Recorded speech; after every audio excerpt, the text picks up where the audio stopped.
Assalamualaikum warahmatullahi wabarakatuh. Alhamdulillah wassalatu wassalamu ala Rasulillah. Segala puji dan puja kehadirat Allah Subhanahu wa taala, juga salawat dan taslim kepada Nabi besar Muhammad sallallahu alaihi wa ala alihi wa sahbihi wasallam. Dari Makkah Al-Mukarramah kami menyapa Anda, saudaraku seiman, dari kota yang paling suci muka bumi ini dan terdapat rumah Allah Subhanahu wa taala. Kami mendoakan agar kita semuanya selalu dalam keadaan sehat, selalu selamat dari segala mara bahaya, sukses selalu dunia dan akhirat, serta semoga amal-amal apapun yang pernah kita kerjakan dari amal saleh diterima dengan pahala yang sempurna. Begitu juga ke depannya Allah Subhanahu wa taala memudahkan kita agar selalu berada di atas keimanan dan amal saleh dan juga memberikan balasan yang sempurna. Serta semoga siapapun yang sedang menghadapi penyakit disembuhkan oleh Allah Subhanahu wa taala, yang terlilit utang juga dilunasi utangnya, serta juga yang masih memiliki masalah apapun dari urusan dunia ini dan juga urusan akhirat, Allah Subhanahu wa taala selesaikan dengan semudah-mudahnya dan selalu memberkahi, juga memenuhi kebutuhan. Serta tidak pernah lupa kita doakan agar negara kita menjadi negara yang aman, tentram, damai, dan siapapun menginginkan keburukan bagi negara kita dan juga kaum muslimin serta Islam, Allah kembalikan tipu daya mereka kepada diri mereka sendiri.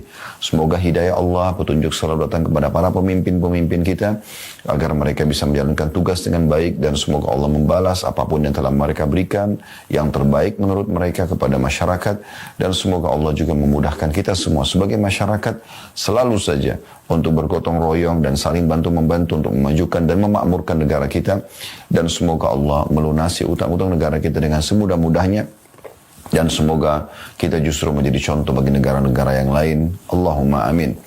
Saudaraku seiman, kita akan membahas seperti biasa di hari Kamis.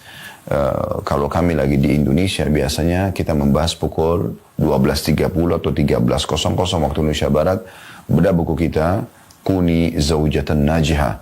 Jadilah istri yang sukses. Dan penerbit menerjemahkan dengan menuju rumah tangga bahagia. Dan karena kami sedang berada di Arab Saudi, tepatnya di kota mulia Makkah Al-Mukarramah, maka di sini tepatnya selepas subuh pukul 6.30 waktu Makkah, dan ini berarti pukul Indonesia Barat sekitar 10.30 pagi atau 10.30 tepatnya. Semoga Allah Subhanahu wa taala tentu mudahkan dan berkahi, dan Allah ikhlaskan niat kita. Dan kita akan masuk, teman-teman sekalian, setelah pada pertemuan yang lalu membahas bab tentang salah satu kunci kebahagiaan orang berumah tangga, atau terutama seorang istri, sehingga selalu saja mendapatkan keromantisan, keharmonisan dengan suaminya, adalah bagaimana dia mengatur dengan baik ya waktu bersama dengan anak-anaknya atau kondisi anak-anaknya. Dan itu sudah kita jelaskan semuanya. Jangan sampai suami pulang ke rumah kemudian menemui anak-anak dalam kondisi kotor, berantakan. Kemudian juga sang istri pun demikian adanya, sehingga suami yang penat dari tempat kerja datang ke rumah tidak mendapatkan ketentraman, malah bermasalahan. Dan ini akhirnya melahirkan atau memicu banyak keributan dalam rumah tangga sampai puncaknya bercerai tentunya. Padahal sebenarnya tinggal bagaimana seorang wanita, sebagaimana judul kita Kuni Zaujatan Najihah, jadilah istri yang sukses, adalah bagaimana dia bisa mengatur dan memanage waktu yang tepat. Di saat suami pergi kerja, maka dia bisa sibuk untuk mengurus anak-anaknya dan mengatur sedemikian rupa dan memanage agar pada saat suami pulang, anak-anak sudah bersih dan rapi dan wangi. Pada saat ketemu ayah mereka, ayahnya merasa anaknya terurus atau anak-anaknya terurus. Berikut juga sang istri sudah dengan cerianya, ya, dengan wanginya, dengan cantiknya. Kemudian duduk sejenak bersama suami dan juga bersama anak-anak. Setelah itu dia menggiring anak-anaknya untuk istirahat dan ada waktu antara dia dengan suaminya. Maka insya Allah dengan poin seperti ini atau langkah-langkah seperti ini, dan sudah panjang lebar kita jelaskan pada pertemuan yang lalu, keharmonisan dalam rumah tangga akan selalu terjalin. Dan disitulah peran hebat Anda sebagai seorang istri, bagaimana bisa menjadi istri yang meluangkan waktu buat suami. Bukan justru menghardik suami, mengatakan kamu tidak bisa mengerti, toh ada anak-anak masih kecil dan seterusnya, saya letih dari pagi. Itu semua ditepis dan dihilangkan. Bagaimana Anda menjadi seorang wanita yang super, yang Masya Allah baik, mengejar ridho Tuhan Anda dan juga keharmonisan dan kebahagiaan rumah tangga Anda dengan cara memanage waktu tersebut. Anda tampil selalu prima, selalu baik, ya, dan juga sempurna di depan mata suami.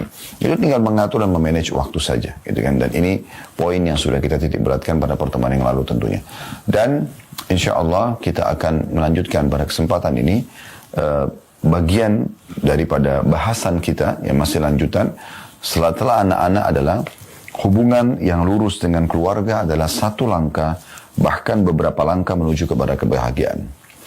Poin penting yang perlu kita titik beratkan pada pembukaan atau mukaddimah bahasan ini, ada juga sebagian wanita, juga terjadi tentu pada laki-laki ya, yang mereka tidak jalan di atas fitrah manusianya.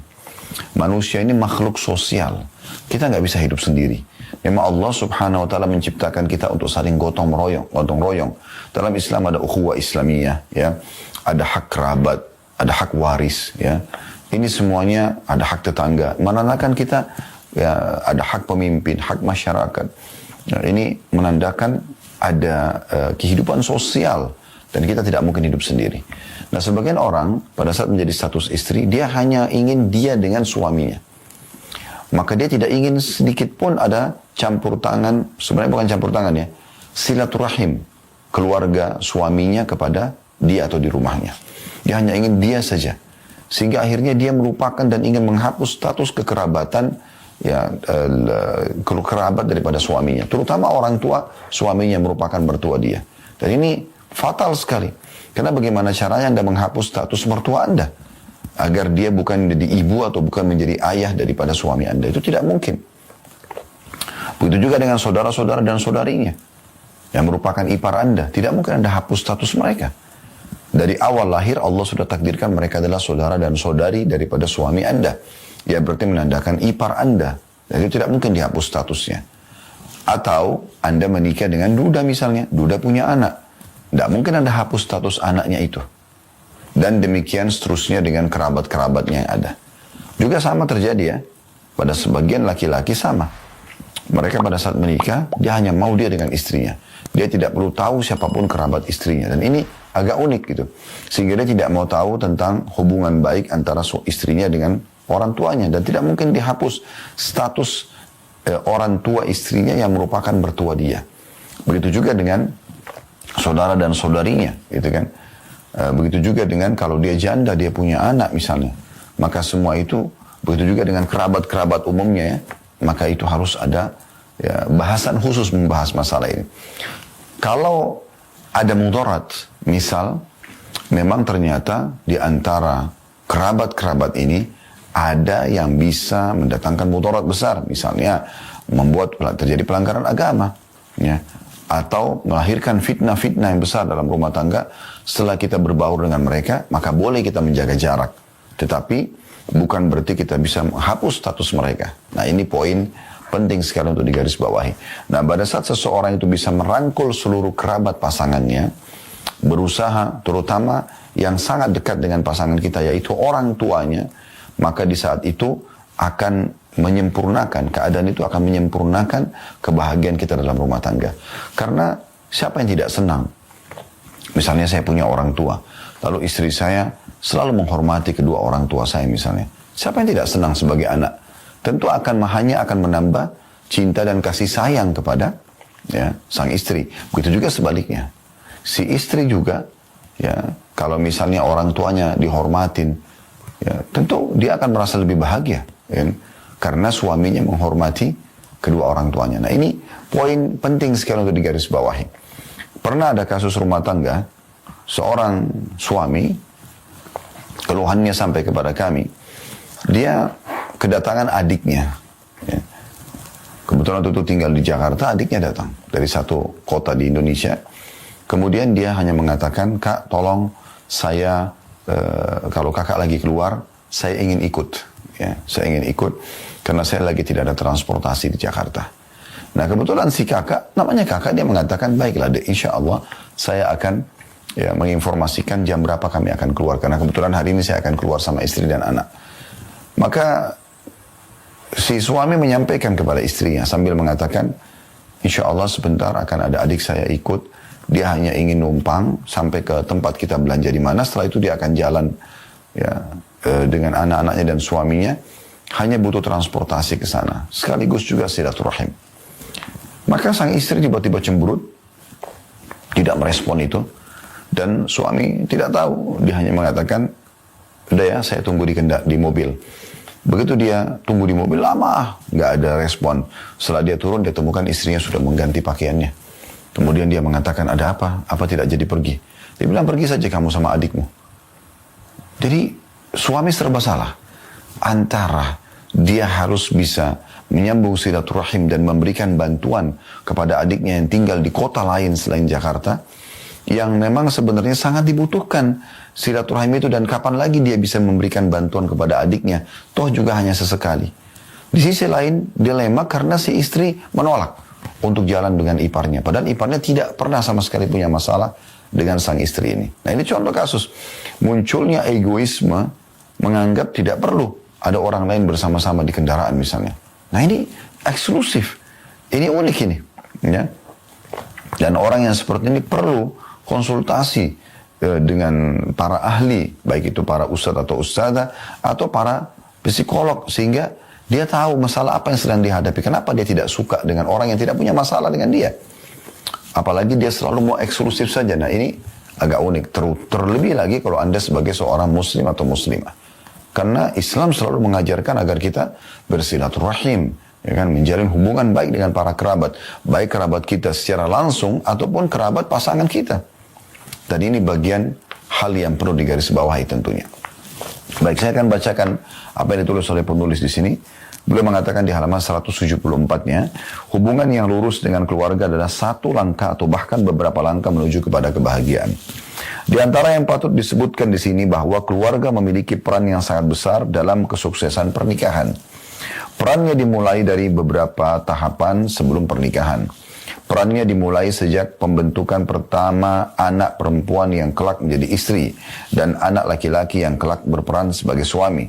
Ini tampak jelas pada poin-poin berikut yang mudah-mudahan kita bisa mengambil manfaat darinya dalam mendidik anak-anak kita hingga mereka menjadi suami ataupun istri yang sukses. Jadi di poin pembukaan ini, Dr. Najlah Hafidhahullah menjelaskan tentang bagaimana kekerabatan itu akan sangat membantu keharmonisan rumah tangga, keromantisan rumah tangga, bermula dari pra sebelum nikah.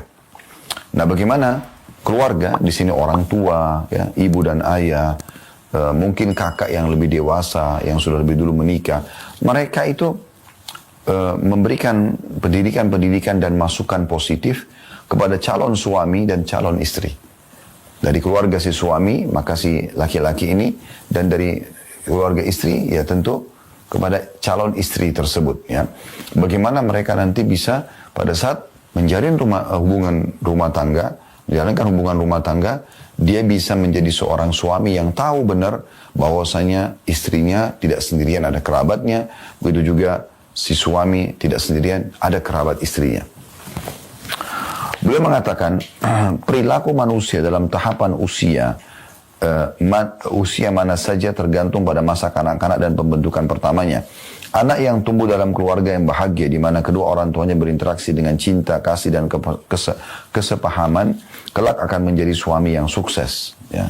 Jadi dimulai daripada suami, calon suami yang baik adalah calon suami yang memang kerabatnya itu juga baik. Kita lihat status kedua orang tuanya tidak bercerai misalnya, ya, tidak ugal-ugalan, tidak berfoya-foya. Orang-orang yang berjalan di atas normalnya kehidupan, selalu dengan cinta kasih. Ya, kita temukan ada sebagian orang, Masya Allah, walaupun mereka sudah berumur, mereka seperti pengantin baru terus. Selalu kelihatan romantis, harmonis, ya. Dan itu selalu disaksikan oleh anak-anak mereka. Sehingga akhirnya, anak-anak itu cuma tahu seperti itu berumah tangga. Mereka tidak pernah cekcok di depan anak-anak, dan ini sudah kita jelaskan di poin sebelumnya. Ternyata, ya, kalau ada orang yang ya sering bertengkar di depan anak-anaknya, ini akan melahirkan persepsi di diri anak-anak atau di jiwa anak-anak tersebut, oh ternyata boleh orang ribut dalam rumah tangga. Padahal sebenarnya Tidak dianjurkan seperti itu. Dan sudah dititik beratkan oleh Dr. Najla pada bab yang sebelumnya, bagaimana kalau ada pun hal yang harus diselesaikan berdua dengan cara-cara yang baik. Dan yang paling tepat adalah Islam dijadikan sebagai pegangan hidup. Ya, inilah tolok ukurnya. Benar di pandangan agama Islam, maka kita katakan benar, salah maka kita katakan salah. Maka di sini tolok ukurnya adalah Islam. Kemudian yang benar memaafkan dan meluruskan, yang salah minta maaf dan memperbaiki. Clear, selesai. Dan setiap hari selalu membuka lembaran-lembaran baru. Maka ini poin sangat penting. Ya, sehingga nanti anak yang akan jadi calon suami itu tahu bagaimana bermuamalah dengan istrinya. Kalau dia temukan ayahnya selalu kasar, main tangan, mencaci maki dan menghina ibu dia atau merupakan istri sang ayah itu, maka dia pun akan berperilaku yang sama nanti dengan para istrinya, gitu kan, ke depannya. Karena bagi dia itu persepsinya baik, gitu kan. Begitu juga sebaliknya di sini dikatakan, ibu harus mempersiapkan anak gadisnya untuk menikah agar kelak ia menjadi perempuan yang memahami makna pernikahan dan kewajiban-kewajibannya, serta menjadi istri yang bijaksana, lagi cerdas dan pandai mengatur rumah tangga dengan sebaik mungkin. Nah, kalau tadi kan ayah, sekarang istri, ibu. Bagaimana dia sama, sikapnya sangat santun, ramah, menghormati suaminya, selalu disaksikan oleh anak perempuannya. Sehingga mereka berpikir, oh saya harus seperti ini kalau seorang istri, atau menjadi seorang istri. Tidak justru kasar, melotot, membantah suaminya. Bahkan kadang-kadang memprovokasi anak untuk kurang ajar tanda kutip dengan ayahnya. Memang ayah kamu itu, memang begini dan begitu. Dia malah menjatuhkan wibawa sang ayah. Dan sudah disinggung pada bab yang sebelumnya, ini fatal sekali. Ya, karena akan muncul ya ketidakhormatan terhadap anak terhadap ayahnya. Dan ini tidak boleh. Akhirnya membuat sang ayah pun merasa tidak dihormati dan dia tahu yang mendidik anaknya adalah istrinya. Bahasa-bahasa sederhana yang kadang-kadang cuma bercanda juga harus dihindari, seperti misalnya Anda mengatakan, siapa yang lebih kamu sayang nak? Ayah atau ibu? Umi atau abi? Ini keliru. Jangan gunakan bahasa ini. Kamu anak siapa nak? Sebutkan namanya misalnya Aisyah. Aisyah anak siapa? Anak Umi kan? Ayah juga mengatakan anak abi kok. Nah, ini mungkin awalnya adalah bercandaan, tapi ini berbahaya sekali. Anak tidak boleh memilih salah satunya. Anak harus ditanamkan bahwasanya mencintai abi dan umi, mencintai ayah dan ibu, dan kedudukan mereka sama untuk dihormati dan juga selalu ya dibakti, ya dipatuhi dalam hal-hal yang tidak berbau maksiat kepada Allah. Jadi di sini pembukaannya sangat menarik. Bagaimana sang ayah bisa mendidik anak laki-lakinya dengan baik, menjadi contoh dan suri tauladan. Oh begitu saya nanti kalau jadi suami. Oh begitu nanti saya kalau jadi ayah. Karena sangat idealis dan bagus. Begitu juga sang istri. Ya, bagaimana dia menjadi contoh yang baik bagi anak perempuannya. Sehingga anak perempuannya menanamkan sebuah atau tertanam sebuah persepsi di benaknya. Oh ternyata saya kalau jadi istri harus begitu. Selalu romantis, selalu sayang sama suami, selalu dandan yang cantik, selalu bersih rumahnya, selalu perhatikan masakan dan seterusnya. Maka dia akan mengatakan, oh dalam dirinya, oh ternyata saya harus seperti ini kalau jadi seorang istri. Begitu juga muamalah dengan mereka, dengan anak-anak. Sang ayah selalu mendidik dan memandu anaknya dengan benar. Tidak selalu dengan emosional dan marah misalnya. Apalagi dengan pukulan. Begitu juga sang ibu. Tidak dengan marah-marah, tidak dengan menghardik, tidak dengan kata-kata yang mencaci maki dan menjatuhkan sang anak. Sehingga pertumbuhannya terganggu. Tapi selalu motivasi. Selalu mendoakan yang baik. Selalu menasihati dengan tulus dari hati. Ya, memandunya karena mereka adalah orang-orang yang baru belajar. Mereka belum punya pengalaman. Jadi tidak mungkin kita menarik level anak kita ke level kita, itu tidak mungkin. Ya, ini poin penting. Kemudian beliau mengatakan, hendaklah ayah dan ibu mengetahui bahwa metode pendidikan yang bersandarkan pada pembiaran, memanjakan, tidak bertanggung jawab, dan menganggap remeh ketika melakukan perilaku yang tidak lurus, akan memotivasi anak-anak pada masa mendatang untuk melanjutkan metode berinteraksi seperti ini. Ya, jadi kadang-kadang ada orang karena mau memanjakan anaknya tapi salah, gitu ya. Kayak tadi misalnya dia supaya dia lebih disukai daripada anak itu mensukai ayahnya, atau supaya dia lebih disukai daripada anak itu menyukai ibunya, maka dia diam-diam memberikan hadiah. Dia diam-diam selalu mengatakan Aisyah anaknya ayah ya, atau Khadijah anaknya ibu ya, misal contoh. Maka ini bahasa ini berbahaya sekali, ya. Harusnya selalu sang ayah mengatakan, sayangi ayah dan ibu ya, hormati ayah dan ibu ya. Si ibu juga mengatakan begitu. Oh itu ayahmu, oh itu gini, selalu saling mengangkat dan saling memuji. Betapa indahnya rumah tangga kalau seperti itu. Kenapa harus ada metode untuk saling menjatuhkan, untuk saling ya bersaing? Padahal sebenarnya bukan untuk bersaing. Anak itu milik berdua. Tetap tidak akan pernah dihapus status sang ibu sebagai ibu anak tersebut walaupun dia buruk misalnya. Begitu juga tidak akan pernah dihapus status ayah walaupun si ayah buruk. Apalagi kalau dasarnya mereka adalah orang-orang yang baik. Kemudian beliau mengatakan, kebimbangan kedua orang tua dalam menggunakan metode pemberian penghargaan dan sanksi, penentuan waktunya, persoalan dan caranya akan berpengaruh pada pembentukan pribadi yang bimbang antara soleh dan durhaka. Ya, jadi poin ini penting untuk difahami tentunya ya. Jadi sudah kita berikan penjelasan tadi, anak itu seperti lembaran putih saudaraku seiman. Apapun yang Anda isi pada dia, maka dia akan selalu ya menganggap itu adalah hal yang baik. Seburuk apapun kedua orang tua, bagi anak mereka berdua pahlawannya. Mereka berdua pahlawan sang anak. Mereka berdua adalah idola sang anak. Mereka berdua adalah suri tauladan sang anak. Anak akan selalu melihat bagaimana sikap dan perilaku, tutur kata dari kedua orang tuanya. Apapun yang dilakukan orang tua, mereka anggap baik. Maka kadang-kadang kita tidak sadari ternyata yang kita lakukan adalah buruk. Ya. Mungkin Anda hanya sekedar menutup pintu dengan kaki misalnya. Niat Anda mungkin santai. Tapi anak melihatnya. Dan teruslah turun-temurun menutup pintu dengan kaki itu terjadi. Kenapa bukan dengan tangan? Saya menetapkan metode kepada anak-anak di rumah. Agar misalnya membuka pintu dengan sopan. Saya pernah menemukan beberapa mereka mendorong pintu. Ketika menutup dengan keras. Saya mengingatkan istri saya. Kenapa harus seperti ini? Dari mana ini? Dan saya temukan ada satu ya PRT kami di rumah yang sedang Allah amanahkan untuk membantu kami itu menggunakan metode itu. Maka saya tegur, ukhti harusnya seperti ini. Karena anak-anak melihat mereka sangat cepat merekam siapapun di depannya. Maka langsung mereka bisa terapkan dalam kehidupan sehari-hari. Apalagi yang sering berinteraksi. Maka hati-hati sekali. Kita harus betul-betul mengisi lembaran-lembaran putih itu dengan hal yang baik. Suksesnya anak ini akan menjadi seorang suami yang baik bagi anak laki-laki dan ayah yang baik nanti ke depan. Suksesnya seorang anak perempuan untuk menjadi istri nanti kelak dan juga menjadi ibu itu berada di kedua orang tuanya. Kerabat-kerabat orang terdekatnya ataupun orang yang membantu di sekitar kita. Maka selalu jaga agar mereka bisa menjadi generasi yang baik dan kalaupun ada kekurangan diri kita jangan wariskan kekurangan itu kepada mereka. Maka ini poin yang disampaikan oleh beliau. Kemudian di sini ada juga poin yang beliau sampaikan.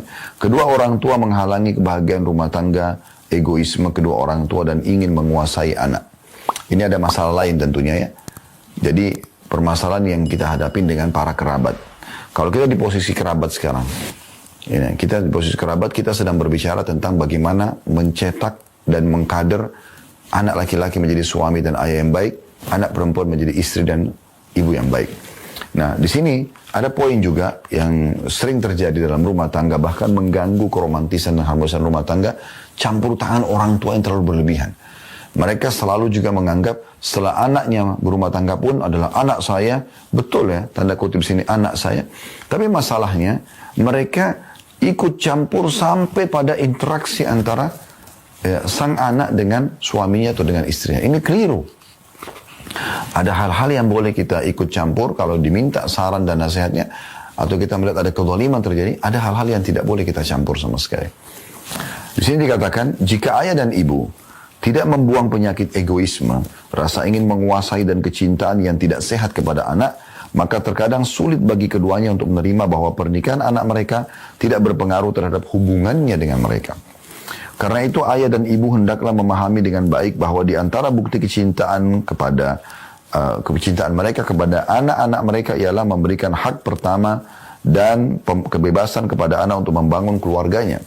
Sebab ia sendirilah yang akan dimintai pertanggungjawabannya pada hari kiamat. Mereka harus tahu bahwa hal seperti ini sama sekali tidak akan menghilangkan hak mereka dari mendapatkan baktinya. Ayah dan ibu, baik dari pihak suami maupun istri, bisa menciptakan berbagai problem akibat kecintaan mereka yang berlebihan kepada anak-anak mereka dan merasa bahwa putra dan putri bukan lagi miliknya. Ini semua yang dijelaskan di poin ini tentunya saya ingin paparkan. Teman-teman sekalian, kita pindah ke step setelahnya. Setelah anak-anak ya terkader, di sini tanda kutip, terbina, terdidik, terbentuk untuk menjadi seorang suami, nanti akan jadi ayah, seorang istri, nanti akan jadi ibu, karena kita sudah menunjukkan metode-metode yang menarik dan bagus buat mereka. Maka setelahnya stepnya adalah pada saat mereka sudah berumah tangga, biarkan mereka belajar untuk membangun rumah tangga itu. Kita memantau dari jauh, memberikan masukan, apalagi pada saat mereka minta saran. Tapi kalau tidak, jangan kita ikut campur ke sana. Ada sebagian ibu, setelah anak perempuannya menikah pun, dia selalu masuk ke dalam rumah tangganya, mengikut campur, ya. Bahkan akhirnya melampaui keputusan sang suami yang merupakan anak mantu dia. Dan ini bermasalah ini, ya. Banyak kasus yang sampai kepada kami seperti itu. Ada mertua datang ke rumah anak perempuannya atau anak mantunya, kemudian apa yang selama ini suaminya terapkan, pola makan, jam makan, pengaturan, penataan rumah, interaksi lah antara dia dengan istrinya, yang sudah berjalan, dirusak oleh ibu yang datang ke rumah anak perempuannya. Kenapa kau harus begini nak? Kenapa harus begini? Kenapa kau harus dengar? Kenapa kau harus patuh? Kenapa harus seperti ini? Dan seterusnya. Pada saat dia mengatakan, suami saya mengatakan, suami kamu itu tidak mengerti. Jadi dia ingin menerapkan metode rumah tangga dia ke rumah tangga anaknya, tidak mungkin. Harus seorang ibu memahami, setelah anak perempuannya diserahkan kepada suaminya, berarti itu adalah sudah hak suaminya. Apa yang suaminya inginkan, maka itu diterapkan dalam rumah tangga. Kecuali memang apa yang diterapkan hal yang salah. Secara agama, ingat tolak ukurnya adalah agama Islam. Itu juga dengan suami. Dia pada saat sudah melihat anak perempuannya menikah, anak laki-lakinya menikah, dia tidak perlu mencampuri. Kecuali memang perlu diberikan nasihat atau dia diminta sarannya. Maka poin itu baru kita bisa memberikan masukan tentunya. Nah di sini banyak orang masih merasa memiliki dan akhirnya mencampuri. Ingat, Anda sebagai orang tua, sebagai ibu misalnya, pasti berbeda ya. Keinginan Anda, ya, hobi Anda dalam masak, menata rumah, berpakaian dan berdandan dengan anak mantu Anda. Mungkin Anda suka bunga warna merah, anak mantu Anda suka bunga warna kuning.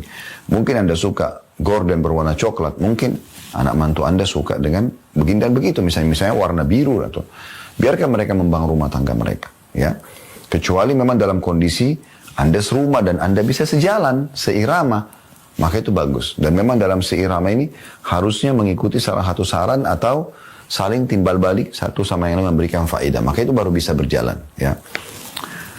Kemudian juga ada di sini dikatakan campur tangan keluarga. Jadi seperti subjudul juga. Keluarga dan kaum kerabat menjadi problem yang sebenarnya ketika mereka turut campur dalam urusan suami yang bersifat khusus. Seyogyanya mereka tahu bahwa putra atau putri mereka telah memiliki kehidupan sendiri dengan segala pahit dan manisnya, problem dan rahasianya. Karena itu hendaknya mereka tidak turut campur kecuali jika diminta. Perhatikan ya kata-kata kecuali jika diminta. Selalu turut campur dalam kehidupan suami istri memberikan kesan kepada suami bahwa ia tidak memiliki kebebasan dan ia merasa bahwa ada orang lain yang memegang kendali urusan rumah tangganya. Terutama kalau pada saat sang suami ini sudah sangat dewasa, gitu kan. Orang sudah punya pengalaman dalam hidup, tidak boleh dicampurin gitu. Dia punya metode pastinya, ya. Kecuali sekali lagi salah secara pandangan agama atau Anda diminta sarannya, ya. Kemudian juga ada subjudul yang menarik antara mertua dan menantu, ya. Ibu suami harus menyadari bahwa istri atau menantu dia, yang merupakan istri putranya, masih dalam taraf berlatih dengan kehidupan rumah tangga. Ini poin penting. Jadi semua orang tua harus tahu anaknya lagi dalam tahap belajar. Bagaimana orang kalau tahap belajar? Ya diberikan masukan kalau misalnya memang butuh berikan masukan. Tapi ingat, jangan berikan masukan sesuai dengan egoisme kita. Tapi kita memberikan masukan sesuai dengan pandangan agama. Gitu kan? Atau bisa juga kita tanyakan, kalau memang dia ingin menata dengan cara tertentu atau apa masak dengan masakan tertentu, mungkin kita bisa tanyakan kenapa seperti ini. Itu karena suami saya suka. Itu karena kami sudah janjian untuk makan ini hari ini. Maka biarkan, selama bukan hal yang haram dalam agama. Nah ini poin penting. Dikatakan di sini, saya ulangi, ibu suami atau mertua harus menyadari bahwa istri, ya, anaknya atau menantunya masih dalam taraf berarti dalam kehidupan rumah tangga. Hal ini mengharuskannya berlaku lunak, lemah lembut, memaafkan kekeliruannya, dan menganggapnya seperti putrinya sendiri demi menguatkan jalinan cinta. Karena kalau si ibu mertua bisa menjadi hubungan yang bagus dengan anak mantunya perempuan, ya, ibu mertua perempuan sama anak mantunya perempuan, maka jalinan cinta ini akan lebih memudahkan nanti sang ibu memberikan yang terbaik buat anak laki-lakinya, dan memudahkan sang istri tadi, yang merupakan anak mantu, memberikan yang terbaik buat suaminya yang merupakan anak ibu mertuanya tadi. Tapi kalau jalinannya, hubungannya rusak ini, maka akan rusak semuanya, termasuk nanti yang dapat mudarat adalah sang suami.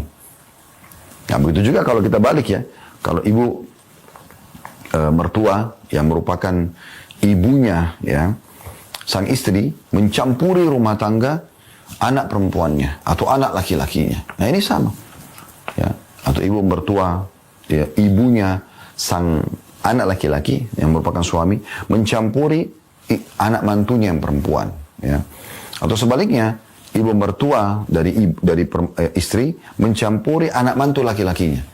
Sehingga dia masuk dan merusak tatanan yang tadinya sudah dibangun dan diharapkan oleh suami anaknya. Biarkanlah istri itu mengatur urusan rumahnya sebagaimana yang ia suka, kata beliau. Mungkin ia mengalami kegagalan dan kegagalan, tapi ia tahu bahwa urusan rumah tangganya adalah urusan pribadinya. Ibu mertua tidak punya hak untuk mengetahui segala hal yang kecil maupun besar dalam keluarga kecil yang masih pemula ini. Ia tidak boleh bertanya tentang segala sesuatu atau marah karena tidak mengetahui urusan tertentu. Tapi jika sekedar ingin membantu dan memberikan kesan bahwa ia adalah ibu sebelum berstatus sebagai mertua, yaitu istri atau menantu melibatkannya dalam sebagian urusan dan tidak ada salahnya untuk mengetahuinya, maka ini akan semakin menguatkan ikatan cinta. Maksudnya, kalau bisa ibu mertua memposisikan diri sebagai seorang ibu, bagaimana dia mendidik anaknya tanpa melihat lagi itu status mantu, tapi itu adalah seperti anak perempuannya sendiri, dan ia ingin memberikan informasi yang positif, maka itu tidak ada masalah. Yang penting jangan selalu ikut campur, selalu telepon. Bahkan ada yang lebih parah, sebagian mertua datang ke rumah anaknya atau anak mantunya membongkar sana sini, ya, penataan rumahnya, taman-tamannya, kemudian segala macam hal, ya. Pernah ada kasus seperti itu. Anak mantunya bangun pagi hari, melihat tamannya sudah ditebang-tebangin pohonnya, gitu kan. Sampai ke saya informasinya. Kenapa? Yang mertuanya tidak suka dengan pohon, yang kebetulan anak mantunya suka dengan pohon-pohon, ya, buah-buahan misalnya, yang ditanam. Itu ditebang-tebangin, ya, dengan alasan nanti akan tumbuh lagi. Kenapa tidak izin? Mereka punya privasi dalam masalah rumah tangga mereka, walaupun kita di posisi orang tua. Nah ini poin-poin penting juga. Kemudian ada juga problem yang kadang-kadang dihadapi di sini, beliau mengangkat campur tangan saudara perempuan suami, ya, dalam persengketaan dengan istri, ya. Begitu juga campur tangan saudari perempuan atau saudara laki-laki dari sang istri, ya, dalam rumah tangga. Salah satu faktor luar yang berpengaruh terhadap kehidupan rumah tangga adalah terkadang saudara perempuan suami menuduh istri bahwa ia menguasai saudaranya atau menghabiskan harta untuk kepentingan dirinya dan keluarganya. Nah ini kita bicara masalah ipar, ya. Jadi kalau orang tua saja sebagai mertua ataupun orang tua tidak bisa mencampuri dalam rumah tangga, ya, dapur mereka, maka bagaimana dengan ipar? Ipar ini harus lebih jaga jarak. Tidak boleh sebagai kakak misalnya, kemudian mencampuri. Juga sebagai adik mencampuri. Mengatur istri, ya, daripada kakak atau adiknya. Atau mengatur suami daripada, ya, adik atau kakaknya. Ini tidak boleh. Ya, kecuali diminta saran. Ada kalanya sebabnya adalah kecemburuan kepadanya. Karena istri saudaranya lebih cantik daripadanya atau lebih tinggi secara sosialnya. Jadi secara penampilannya ia lebih baik darinya, atau ia lebih unggul dalam hal menata rumah atau selainnya, sehingga ia mengatakan kepada saudaranya apa yang tidak disukai darinya atau mencari-cari kesalahannya. Nah kadang-kadang begitu, ya, persaingan di antara wanita. Ada ipar perempuan, saudari daripada suami, ya. Ipar dari sang istri ini, dia karena si istri ini lebih rapi, lebih bersih, lebih bagus, ya, secara pendidikan lebih tinggi, secara pendidikan, secara sosial, maka dia merasa cemburu, maka dia sengaja mencari-cari masalah. Di sini harus ada yang berperan ya, harusnya sang suami itu merupakan kakak atau adik dari si ipar ini harus betul-betul meluruskan dan memberikan batasan, tidak boleh mencampurinya. Nah begitu juga dengan saudari atau saudara sang istri. Nah banyak kasus rumah tangga juga terjadi. Mereka kena cemburu melihat adiknya atau kakaknya sudah berumah tangga, sementara dia belum, maka dia sengaja mencari-cari masalah supaya si adik atau si kakak yang sudah menikah ini ribut dengan suaminya. Karena sebenarnya bermula daripada bibit kecemburuan. Ini masalah ini. Kenapa harus mencampuri rumah tangga orang? Di sini sang istri wajib menutup pintu itu dari saudarinya. Tidak boleh dia mencampuri. Jangan malah dia terpengaruh. Ya. Nah ini poin penting. Juga masuk dalam masalah ini, jangan bermusyawarah dengan yang bukan ahlinya. Seringkali rumah tangga rusak karena melibatkan ipar, melibatkan adik atau kakak. Seperti pernah terjadi kasus rumah tangga sampai bercerai, ya, yang sampai kepada kami informasinya, itu subhanallah gara-gara sang istri selalu konsultasi dan komunikasi dengan adiknya yang masih perawan, masih gadis, belum tahu masalah rumah tangga. Lalu diceritakanlah, dituangkanlah semua permasalahan dia dengan suaminya. Sehingga si adiknya yang si istri ini, karena dia tidak punya pengalaman, dia cuma mengatakan untuk apa pusing-pusing kak, cerai aja dan seterusnya. Karena seringnya ada masukan-masukan, akhirnya sampai dia berpikir untuk bercerai. Padahal dia lebih berpengalaman dan dia sebagai kakak di sini. Nah ini harus hati-hati, ada batasan. Kemudian penutupannya di sini adalah solusi dalam problem-problem seperti ini. Beliau berikan gambaran. Engkau mencintai, berbelas kasih dan memperlakukan mereka dengan baik. Jadi kalau engkau di posisi sebagai seorang istri, bagaimana bermuamalah dengan mertua yang selalu mencampuri, ipar yang mencampuri, atau ada kerabat-kerabat, maka berbelas kasih dengan mereka. Kemudian memberikan batasan-batasan tapi dengan santun, ya, tentang ikut campur tangan mereka misalnya. Kalau yang paling ideal adalah bagaimana kita melibatkan pasangan kita untuk menghadapi keluarganya, tapi bahasa dari kita. Misalnya kita membahasakan pada suami tentang bagaimana supaya adik dia atau ibu dia mencampuri urusan ini. Bisa nggak dibahasakan dengan santun supaya itu jangan dimasuki di ranah itu. Ya, contoh misalnya. Nah begitu juga dengan sang suami. Ya, memberikan batasan-batasan kepada saudarinya, kepada ibunya gitu kan. Ya, maksudnya mertuanya, mohon maaf, mertua dan iparnya dia berikan masukan kepada istri nanti akan membahasakan itu. Kalau tidak, maka rumah tangga itu akan sangat terwarnai dan ini berbahaya sekali. Akhirnya bukan lagi warna-warna yang diharapkan oleh sang suami ataupun sang istri, tapi terwarnai dengan orang-orang lain. Lalu beliau mengatakan, hendaklah engkau memberi hadiah kepada mereka dan menjadikan mereka bersimpati kepadamu. Engkau memposisikan dirimu bersama mereka sebagai saudara perempuan. Bantulah kelemahan mereka dan ketika pernikahan mereka, maka kelak dan juga pernikahan mereka dan kelak perangai mereka akan berubah. Maksudnya bantu apa saja yang bisa dibantu, ya, berikan masukan-masukan, terutama masalah bantuan material ya, itu akan sangat melunakkan hati sehingga mereka tidak banyak mencampuri. Jika mereka sudah menikah, maka perhatikanlah mereka dan kunjungi mereka serta doronglah suamimu untuk melakukan hal tersebut.